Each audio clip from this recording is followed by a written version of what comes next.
The Mannin Line with Andy Wint.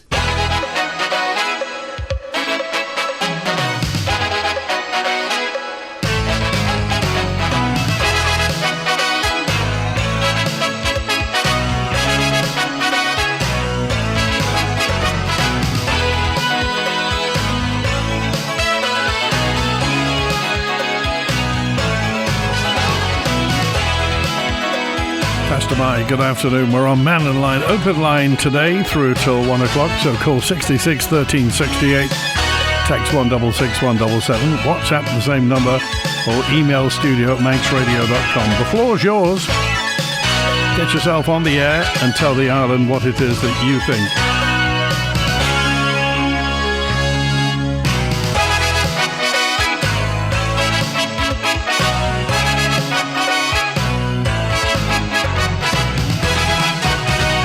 Did you hear that in the news about the fact that the steam packet's done a U-turn?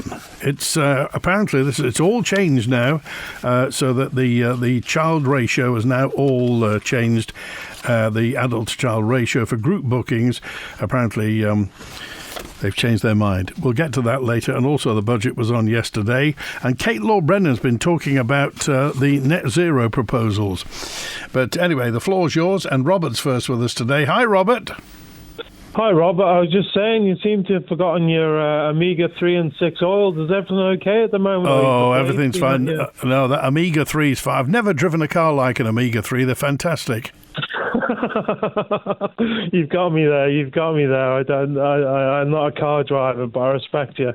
Look, I was just thinking about the government website. I believe it was turned by the Wombats yesterday, just as a reference. If you can actually see into how archaic it is, I believe the government have a stance point at the moment while they're saying, well, preferably, what can we do for you? Whereas actually it should be, why don't you? Which bit of the government website's bothering you at the moment then? I think the archaicness of it is that it needs to involve Go language, and they need to have a chat page on one of the speech bubbles that come up similar to business, whereby there's people at the back end of the server saying, well, actually, we've got someone here who's got a sore foot, or there's someone here who's got, negligence in terms of they're not quite sure about all the business affairs and things like that, or there's a union issue or something like that. You reckon a chat function for the government website? I think we need a chat function for it. Yeah, I think we need a proper service whereby we can accept requests for information and see how best to proceed with certain avenues of inquiry and what have you. Well, that's interesting because, nobody's ever suggested that before, but all the time the government is now telling us everything's going online. So, why shouldn't they have a chat function and it can go the other way? Well, I've got a contract phone. I'm with Manx Telecom, and people will probably start hacking my phone now. But I don't see a problem with that. I think that you've probably got a certain amount of residual workforce that'll be there not doing anything some of the time. I think it'd be nice if we could think in terms of it's hard to get the words together, but just strategizing in terms of using workforce which isn't actually being utilized. Robert, that's a really, really good suggestion, because until we use the government website all the time, and it looks a bit tired and it looks a bit old. It's archaic. It's based on ASPX or whatever it is. It's based on Windows 2002, 2004 server, and it's Microsoft employed, so it's not ingratiating anyone to kind of like the Amazon or the Googlify Android phones. It just doesn't work on there, so it doesn't help itself with people on lower earners. I find the fact that there's just phone numbers that you have to call and you have to pay for it.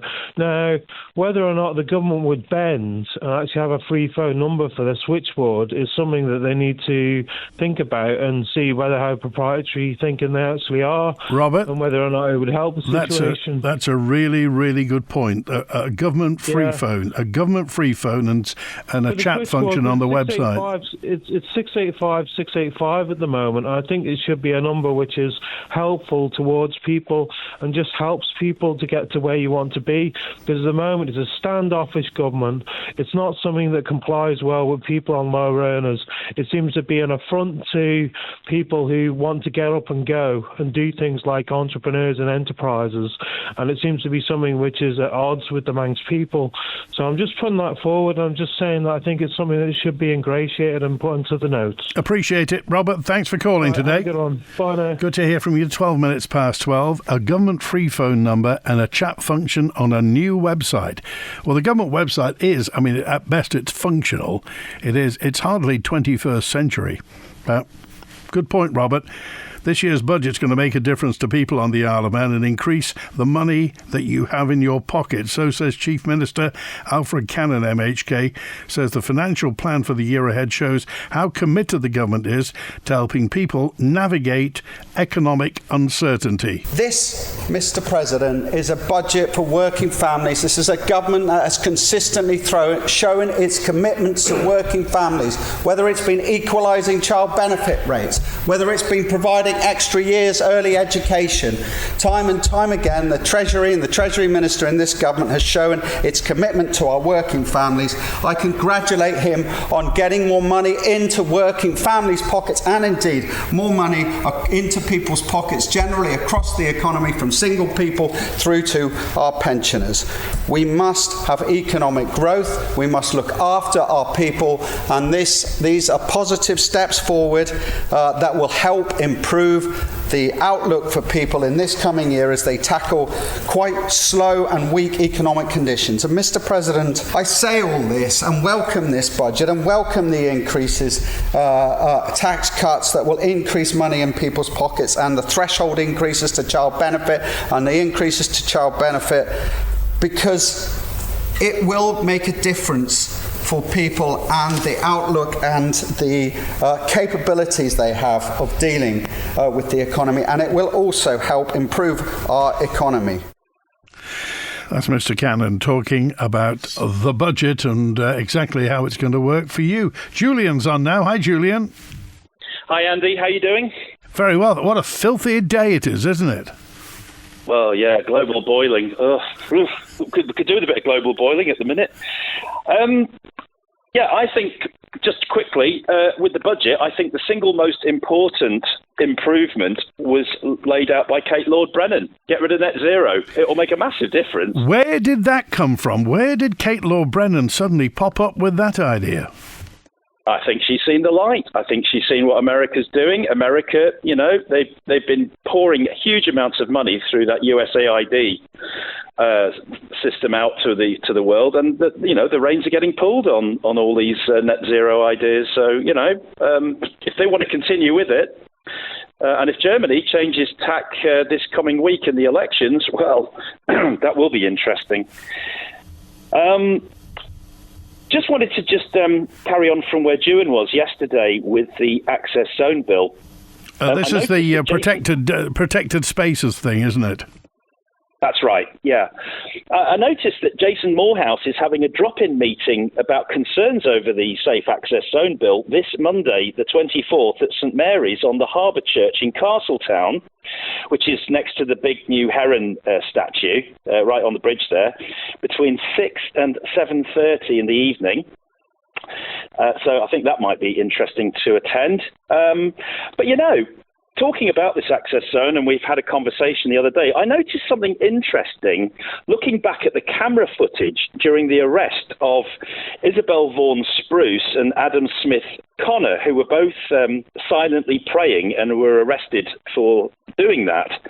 If you look at the two videos of the body cam footage, either the ones that they were doing or the body cam from the police, the background in both videos shows a residential area.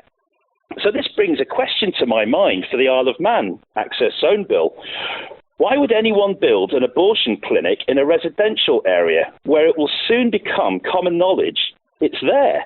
And any woman seen going in will be highly noticeable. We have things like Neighbourhood Watch, don't we, where people keep an eye open for strangers. Surely it would be better to have an abortion clinic at the hospital where you've got thousands of strangers coming and going every day, and you therefore self-anonymise. and for any reason that you're there. And also, bearing in mind that, if you have an abortion clinic, you've also got full medical services close by if anything goes wrong. So for me, there would be no need on this particular point that people keep making to have an access zone bill if everything's at the hospital. Would that bring any problems with it, though, having an abortion clinic at the hospital? Can you see any downside to that? No, I can't see any downside to that. There's very good connectivity, really, isn't it? I mean, it's nice and centralised. You've got all these surgeons right next door. You could either have it within the building. There's plenty of space all around there, all the way around the side. If you have it in a residential area, you've got people that are bound to infringe on all these silly access zones, or even, in Scotland, living in them. I mean, you could almost argue that they're deliberately placing these abortion clinics all over the place, because then you're going to have an excuse to have access zones everywhere. If you have it centralised in an area, I mean, nobody's going to be standing around the hospital doing stuff like this, and there you would have a reason to go after people. But that's not the only thing that's mentioned in the access zone in terms of services. It lists several other protected services, and they worry me as well, not only for their vagueness, but the possible consequences. I mean, what exactly does medical research mean? Because that's in the list. And it also says scientific research, which would be under Section 1 of the Animal Scientific Procedures Act. Now, I don't think I need to remind anyone on the island about the consequences of the Wuhan lab leak. So is this a sign that we might become a large version of that controversial Plum Island Animal Disease Center experimentation place off New York? And also it mentions placing access zones around vaccination and inoculation services, which I find interesting given at the moment the legal situation that's currently proceeding through Montana court to ban mRNA vaccines through their bill HB 371, and also the same things going on in Fremantle in Western Australia. So if you were to show somebody that information in a vaccination hub access zone, you'd no doubt be arrested for that, wouldn't you, Andy? Well, this has come an awful long way. I mean, the whole thing, everything is kind of conflated together on this, isn't it? So we've got this Safe Access Zone and Protected Public Spaces Bill, which is promoted by Dr. Haywood, by Michelle Haywood, MHK. As you mentioned, we've got various medical facilities that may be the very reason that this is here, but it goes further out, and this has been mentioned many times now, the fact that this is, or could be seen as, an infringement on our civil liberties, a little bit of our freedom chipped away. Yeah, but if you had it at the hospital, this is not a problem, is it? I mean, there's no need to. But why would you build an abortion clinic right in the middle of a housing estate or something? I mean, just have a look at those two people. It's almost incitement to do it by placing these places.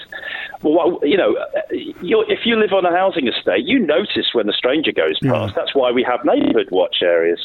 And this is all about the hate thing.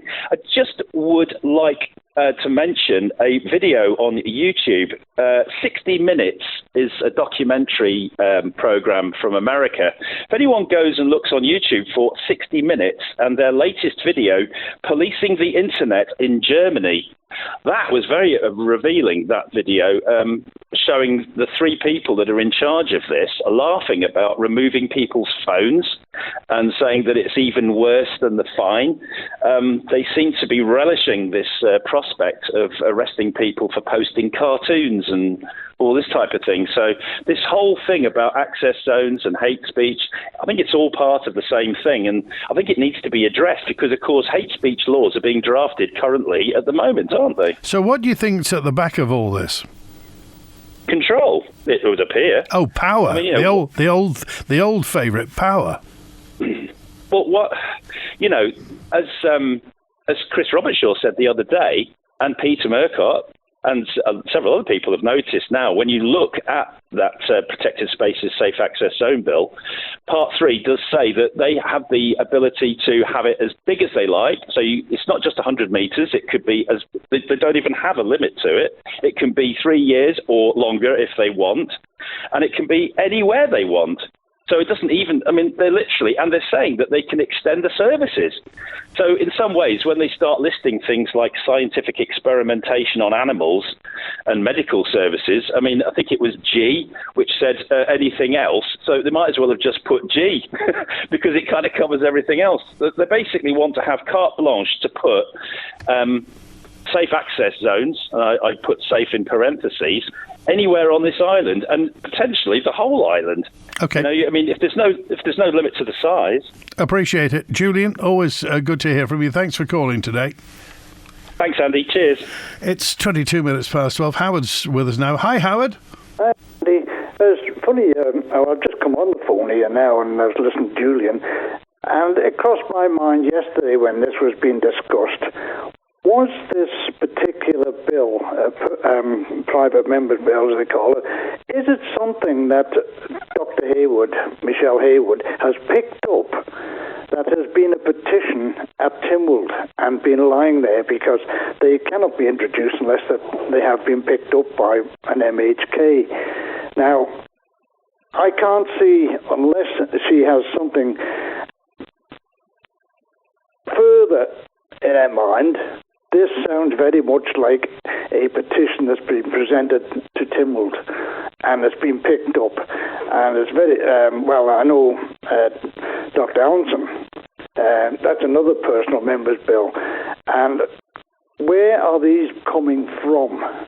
Because are these people bringing them up themselves, or are they part of a group of people who are presenting these things to Tynwald, and they can lie there until such time somebody decides they're going to make a name for themselves? So that's all that one was. It's where did this come from? Where did it originate? And who was the perpetrator? But going back onto that similar system, I was looking through on news, and it's not on yours, but the Department of Health and Social Care says it can't say how much refugees sent here by the UK government cost the Manx taxpayer because the information doesn't exist. Well, let's see if it does exist, because if people are being sent to the Isle of Man as refugees, asylum seekers, then they should be registered and they should be noted. All in the last two wars, the internees, they would have known every man jack that come to the island. And even when many years ago, that's where the word POM comes from, when they went to Australia, they had a notification on the back of their clothes, POME, and prisoner of the Empire, Majesty's Empire. But the government here is saying they don't know. Now, I'm not being racist, but there seem to be a lot of people wandering around town aimlessly, more now than ever. Now, if anybody's coming here onto the island, and fair dues, I know quite a lot of people from various parts of the world smashing people, and they start their own business or they're working here. But as I say, there's an awful lot of people wandering around aimlessly, and I saw 3 only this last fortnight looking in somebody's van. And I know the chap that owns the van, and I told him, he said, I'll have to make sure that's locked then. And that was up where I live, and you know where I'm living. So, but why can't the government give this information? And are there people coming onto the island, being shipped to the island, that are costing the island's government? Because if you remember correctly, when this was mooted, they said, we can't afford to have asylum seekers here. Well, the only official thing I remember about any refugees, we took some Ukrainian refugees right at the start of that conflict, didn't we? Yes. Well, that was in a war conflict, and that was understandable. And those people, I'm not saying these particular people, but the Ukrainians, they would love to go back to their country and rebuild it and see what's left of it, basically, that are Ukrainians. And again, I know a couple of them, and they're hard-working, and they're nice people. But we're hearing so much now of difficulties with people that are coming in as asylum seekers, and they've got a totally different outlook on life. And when's the first time we're going to have a serious problem here on the island? Well, we hope there isn't a serious problem. Well, I hope there isn't, because we keep boasting as the Isle of Man's being a safe place. It is. But the government have been very shy on giving any information. Why? Because any information is useful. No information, and they always say somebody fills the vacuum. And let's have some information. If the English government, the British government are sending anybody to the island, how can they do that? Because we're Crown dependency, yes, but we're not part of the UK, so you can't transfer them publicly. They can come over here because they're left to wander around all over in Britain, and there's nothing stopping them getting on the boat. But if the UK government and the Isle of Man government are both involved in this, then let's have the truth. Okay. All right, Howard, we appreciate that. Thanks for calling today. Take care. Bye now. 28 minutes past 12. There'll be a tiny minority of mostly religious people, says Steve, religious people who think it's appropriate to turn up outside medical facilities and harass those attending. I'm more than happy to see the police deal with these people, and I'm prepared to be ignored. Yet again, we have comments on video footage on the internet. Exercise caution when watching videos on the internet because it can be manipulated and distorted, says Big John. Have you seen the Douglas Bay horse tramway horses? Nelson has gone famous around the world, starting on the tramway's Facebook page. Maybe you should give him the title Lord Nelson. 1.2 million views.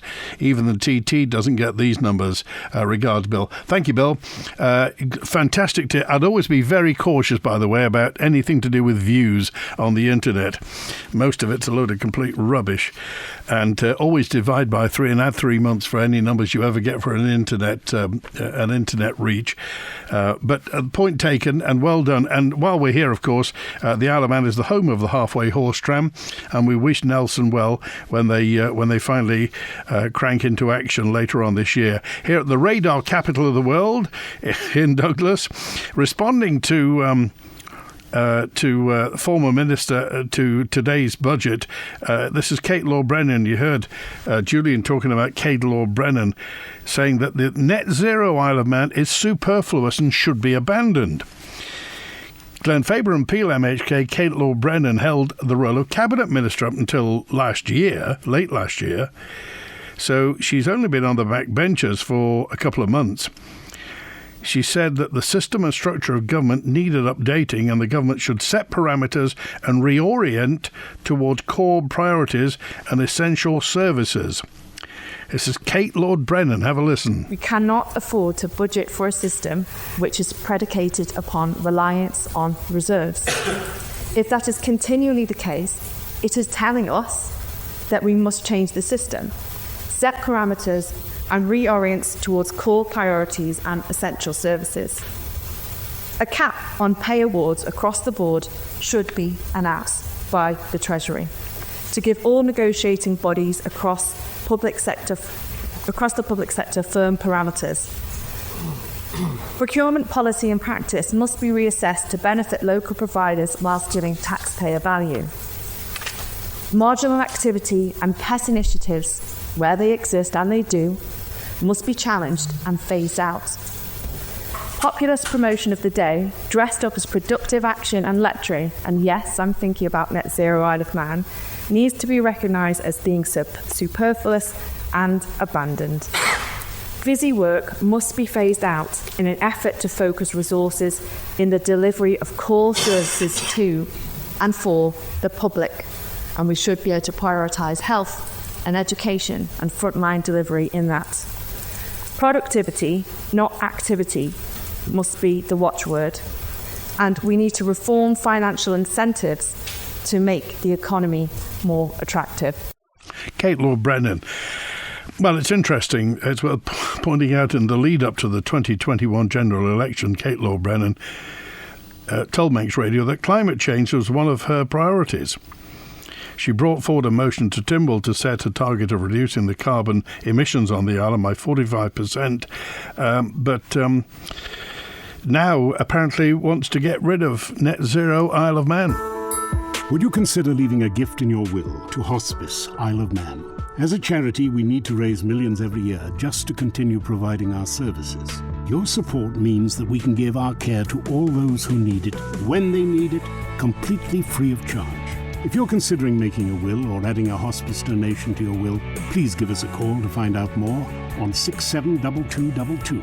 Every penny raised makes a huge difference to every individual and family who needs us. Thank you. We all have our own perfect Sunday roast. Beef, turkey, pork. And our own favourite trimmings. Roasties, parsnips, Yorkshire puddings. So come and indulge in your favourites with Sunday lunch at the Ginger Hall. With a 3-course menu available from 12:30 to 4:30, including smaller plate options and their fantastic Sunday specials. Mains are just £16 for adults, £7 for children and £10 for our very important pensioners. To book, just call 897 231. Sunday lunch at the world-famous Ginger Hall. At the first store, the bowls were too small. No good for my porridge, Goldilocks thought. At the second store, the chairs were too hard and uncomfortable. But at the third store, the beds were so comfy. That's because she was in Millie Chaps of Ramsey, where everything is just perfect. Right now, find bargains across every department at the Millie Chaps winter sale, including carpets, flooring, sofas and dining. Plus amazing stressless bedroom furniture and accessories. Don't miss the Millie Chaps winter sale. Good choice, Goldilocks. The Treasury Minister has unveiled his budget for the year ahead, but exactly what does Alex Allenson's budget mean for you? There's full analysis and reaction now at manxradio.com. And tomorrow morning after 8 o'clock, Alex Allenson will join us on Manx Radio Breakfast for an extended interview. And on Friday evening at 5, join us for our special budget programme, when our studio audience will put their questions direct to the Treasury Minister. There's still time to register for tickets. Just go to manxradio.com.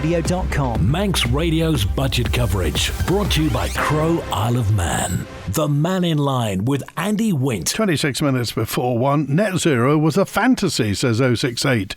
It's just not possible to achieve, and I hope Mr. Trump is the beginning of the end of this madness. That's 068's words.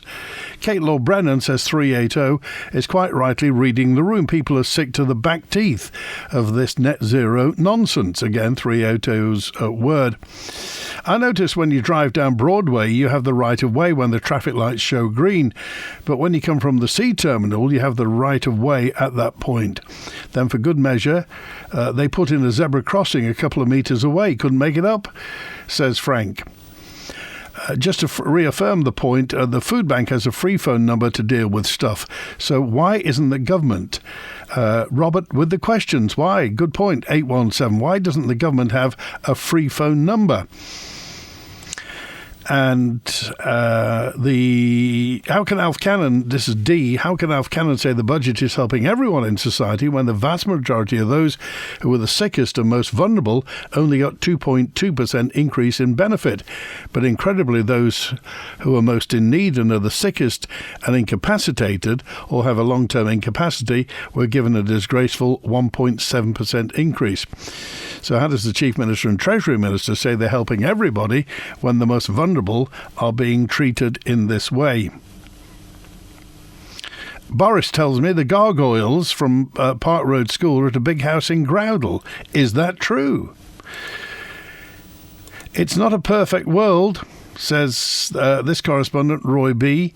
It's not a perfect world. Nobody has to have any vaccine if they don't want it. I listen to the medical world on these matters, not Google or YouTube. Thank you, Roy B. Definitely get behind Kate Law Brennan and Stu Peters and get drilling, says Liz. Once and for all, if we have gas on our doorstep, then we should be getting it. We should be making the money out of it. I just read on the internet that based on the Jonathan Michaels report, if we did nothing, the cost of health on the Isle of Man could be $350 million by 2030. Yesterday, we gave them $387 million. We're worse off than if we did nothing, says 284. And Pat dropped a note in to say over recent months the construction trade on the Isle of Man has complained about the downturn in work. The true problem is only affecting skilled workers, and this is due to main contractors using a lot of unskilled, cheap labour. Skilled contractors have complained to the Cabinet Office that on government-funded contracts, unskilled and not genuine self-employed being used has a negative effect on the economy with NI and tax receipts.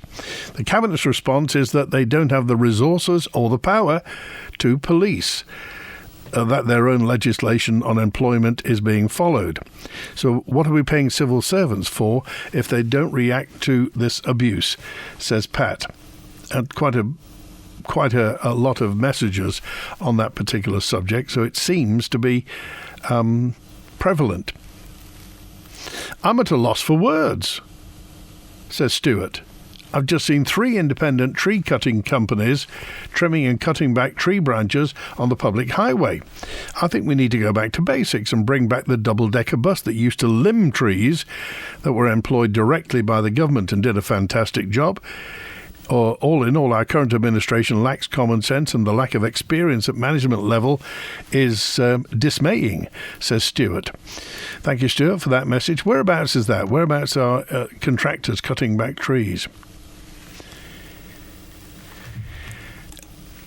I think Kate is right, and net zero will sink us like the Titanic, says Jeff. This is Kate Law. It's interesting, Kate Law Brennan has suddenly piped up on this, isn't it?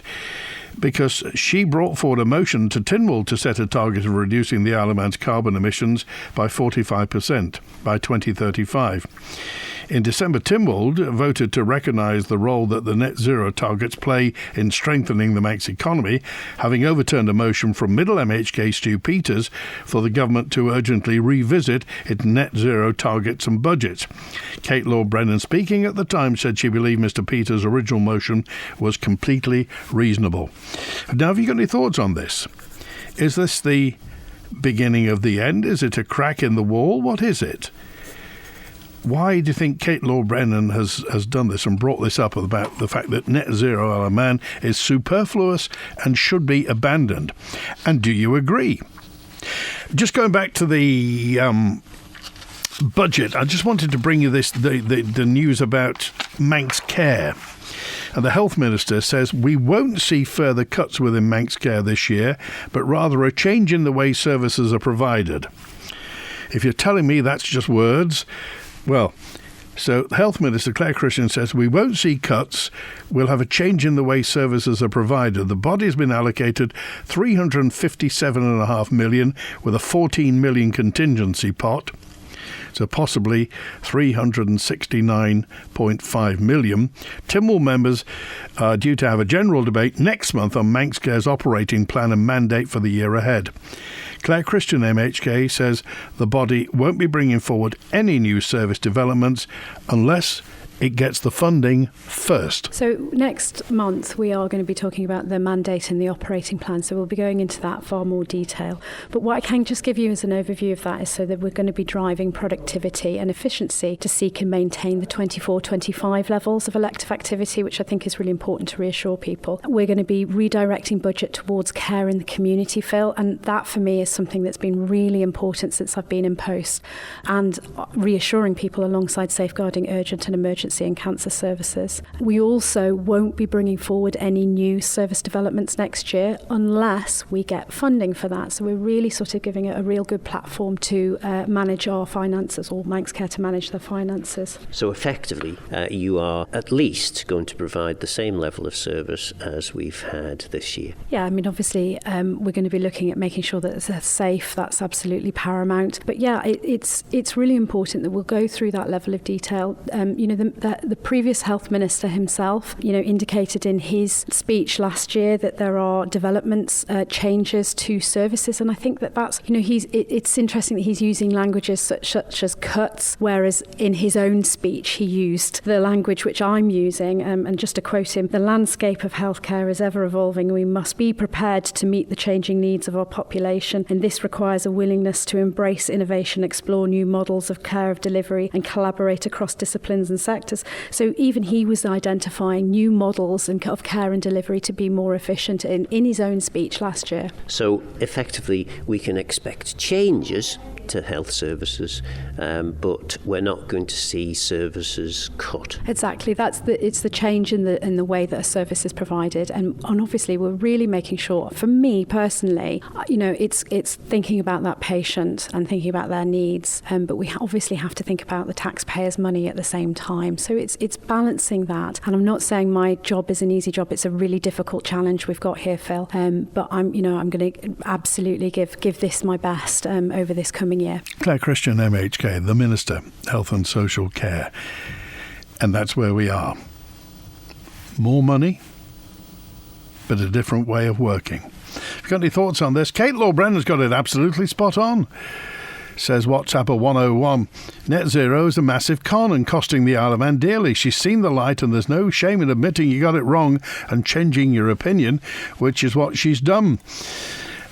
Steve says a caller last week made the point, was calling out alleged misinformation, yet mentioned a reference to the Wuhan lab leak re-COVID. At present, there's zero confirmed evidence of any link to this. It may change in the future, but at the moment it's misinformation. That's Steve, I think it is. It's Steve on 806. The CIA now backs that lab theory. The Wuhan lab leak is disputed. The lab leak theory isn't a single discrete proposed scenario, but there are various things around it that say the CIA certainly believes that COVID came from the lab in Wuhan. Now, they don't know whether it was this wet market in Wuhan, these famous wet markets, but the Wuhan lab leak may have been responsible for the COVID.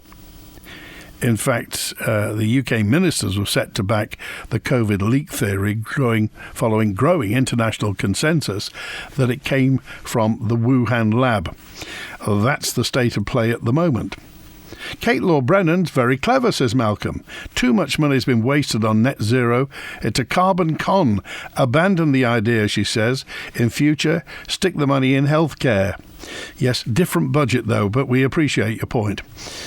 Mr. Cannon needs to reword his speech. Instead of saying he's putting more money in our pockets, what he should be saying is stealing a little less of it, says Graham. I see. The Isle of Man should have never signed... This is WhatsApp 648. The Isle of Man should never have signed up to the climate change agenda, as it was a vanity project signed off by the last administration. Who in the world would have taken any notice of us, a small island, for not signing up? We should pull out as soon as possible and save all the money being wasted on creating all the green agenda jobs in the last few years.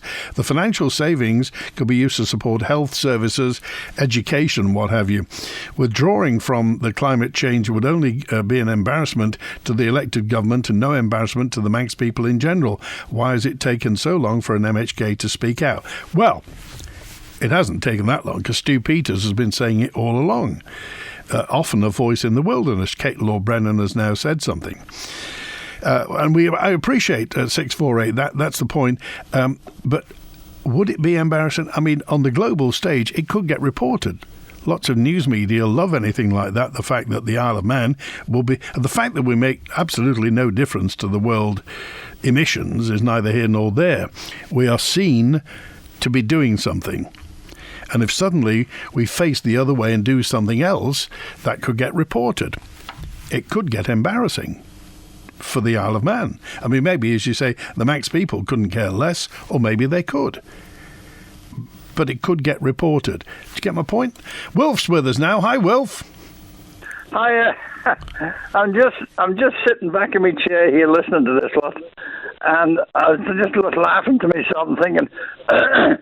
You know, Andy, and I know, because I've been on, I don't know, a year ago, 2 years ago, when all this lot started, I say, how stupid it was, and they don't want to do it, and how long it takes for somebody to get round to say, we're going to stop.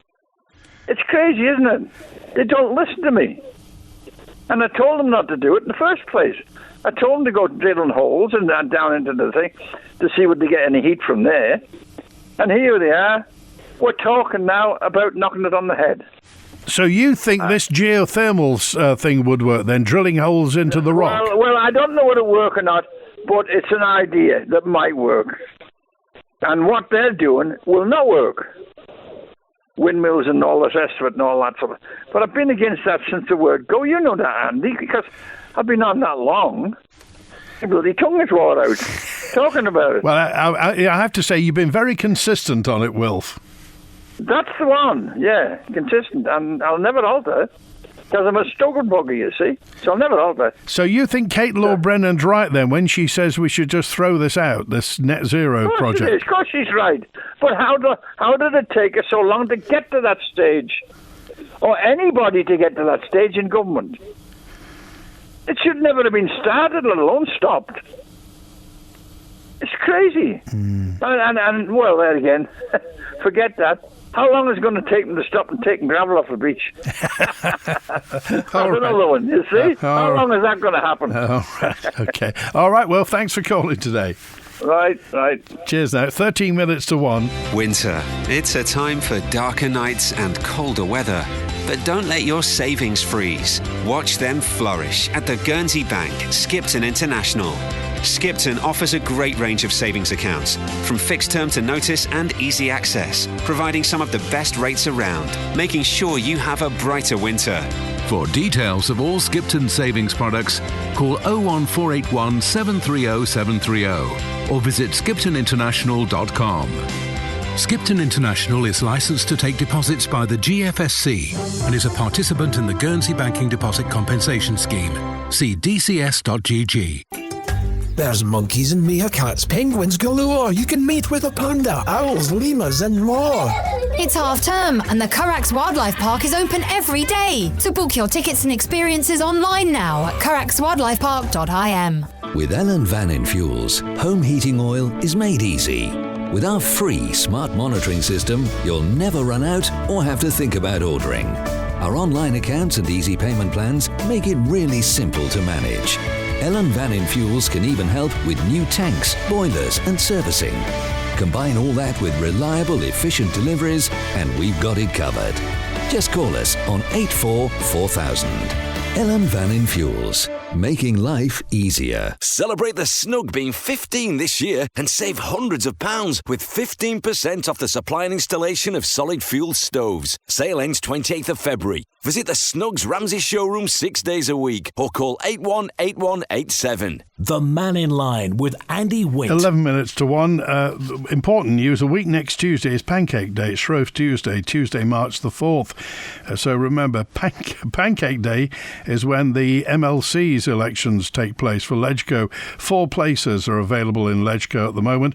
Bill Henderson, Rob Mercer and Kerry Sharp, currently sitting, are standing again. Julia Bell, Claire Louise Newell, Kirsty Morford, Gary Raymond Cluett, Peter Hemingway Reid, Ronald Paul Berry, Mark Jason Cleater, Martin John Perkins, Andrew Stewart Jones, Barry Duncan, Matthew Paul Goff and Barry William Carbis are standing. That's Pancake Day, a week next Tuesday. It's Pancake Day and it's also the Ledgeco election day. And Eddie's with us now. Hi, Eddie. Hi, Stu. Andy, I mean. Maple syrup, lovely. Okay. Yes. Yes. Are you sweet or savoury? Savoury, I think. Yep. Anyway, that wasn't why you called. No, I'm just listening. It sounds as though more or less 90% of this island want to get out at the moment, don't they? Net zero. Well, Kate Law-Brennan. I mean, it was fairly well out of the blue what she said yesterday. But I think, I've said this, I'm a bit like Wilf. I'll keep going and going and going. If I know something is right, I will keep going on about it. We do not want net zero. I don't know anybody out here that I talk to or people talk, come and say to me, Ed, say this, say that. Not one of them is for it. I'll quote that figure again, shall I? 0.8 of 1%. What is the point of it? And like I said last week, everywhere in the world now, all the Baltics, Australia, the Far East, India, both Americas, you name it, everywhere in the world is mining. And here's us going to bankrupt the country. Did I read last week that in Lincolnshire they have discovered an absolutely huge deposit of gas? No, I didn't hear that, but I mean, around that area, because the North East Midlands was famous for lots and lots of coal. That's South Yorkshire, North Nottinghamshire, North Derbyshire coalfield. I think there was also an oil field in Nottinghamshire as well for years and years and years. So gas doesn't surprise me. Well, I think it was my wife was quoting me the figures on it, the estimated amounts, and it would sort of make your future a damn sight brighter, whether you use it for lighting or not. But it's there. Okay. And for the British government are actually saying we're not going to touch it, and they're using the same attitudes as what the Isle of Man has been using for all the alternatives away from wind. I think also everybody out in the Isle of Man at the moment is now beginning to understand the reality of wind, thanks to the likes of myself, Julian, everybody else who comes on to tell you facts about no such thing as cheap electricity. It's not green. It's no good. Okay. All right, Eddie, got to crack on, but thanks for calling today. Great. Let's go to Brian, who's with us. Hi, Brian. How are you today? Very well, thanks. Yes, I'm glad I'm inside, not outside. Yeah. Now, part of my life was spent with Goubet, as you probably know, and we had shopping centres and all sorts of major complexes all over the country. And a pattern began to emerge about 30 years ago where people would call round and say, look, it won't cost you anything. We just want to have a look at your operation in Walkden, for argument's sake, with the possibility of saving you some money. So, yeah, go ahead, we'll do this feasibility study. And then they would come back to us and they'd say, well, this is looking very, very promising. In Walkden, they found that there were old mine shafts and water running through there that they could extrapolate the heat from using heat exchangers, and we had it all over the place, Anyway, this would always take the same format. It would go on and on and on, and then they'd get more and more excited, and then they come back to us and say, you can save so many millions of pounds every year on your energy costs if you do this. And they would give us this whole thing. Are you interested in pursuing this? And of course, Albert was always one to say yes. Yep, I will go ahead with that. You do the things, give me all the figures, and they would give you all the figures. And then it would be handed to a gentleman called Peter Willers, King's Counsel, Albert's managing director there, and he would draw up the contract that said, if we go ahead with this, we are going to save however much money you've told us we're going to save. And as soon as we all put our signatures on this document, it will be etched in stone and we will pay you. And you never saw them again. Oh, I see. You never saw them. They suddenly disappear off over the horizon and gone. So what do you deduce from that? What I deduce from that is everybody's jumping on the bandwagon. And here we are, sat here, we're talking about wind farms. Now, I have my own opinions on that, but I'm not going to allude to them at the moment. I'll just say this. We had experts who spent £400 million on a power station, which was ludicrous expenditure. And nobody was really brought to book for that. What experts have we got looking at wind farms? Are they the same experts that designed the promenade? Or are they the experts that told us that the terminal in Liverpool would cost £20 million? Incidentally, I had quite a laugh the other day. I was talking to Colin from A&B Metal Fabrications, and I mentioned the cost of the terminal. He said, I could have built you a bloody bridge to the Isle of Man for that, Brian. Which is probably an exaggeration, but not far from the truth. So the crux really is then to get a watertight contract to make sure that what is said, and that's what there is. I've muted you along the way. Are you still there? I'm still there, Brian. Did you? Yeah. No, I was just saying that it sounds like the key to it all was to make sure you've got a watertight legal document. And obviously these people ran away because they thought that there was a chance that they wouldn't be quids in. Yes, and you've got to bear in mind that Gubei has a track record of making people do what they say they were going to do. Yeah. Our government has a track record of letting everybody walk all over them. When you get a fixed price contract, the clue is in the title, fixed price. Now, there's always going to be variations, there's always going to be architects' instructions, but that has to be always scrutinised and agreed, and not just come along at the end of the day and have a project running over the original scheme by multiples of the original quotation. Okay. Now, as far as net green is concerned... You got 20 seconds. Just go on and look how many aircraft are in the skies. Just have a look at the major shipping lines that are plying their trade on massive ships to bring us loads of crap we don't need. All right. Thanks, Brian. Good to hear from you, Brian. Thanks for that. That's it for... second time in 2 days we've talked about Albert Gubei with that 10 million he gave to Bangor University. Anyway, that's it. Thanks to Chris on the phone. Back with another open line. And remember, next Wednesday, a week today, Dr. Allinson's on. The Treasury Minister will be on. WINT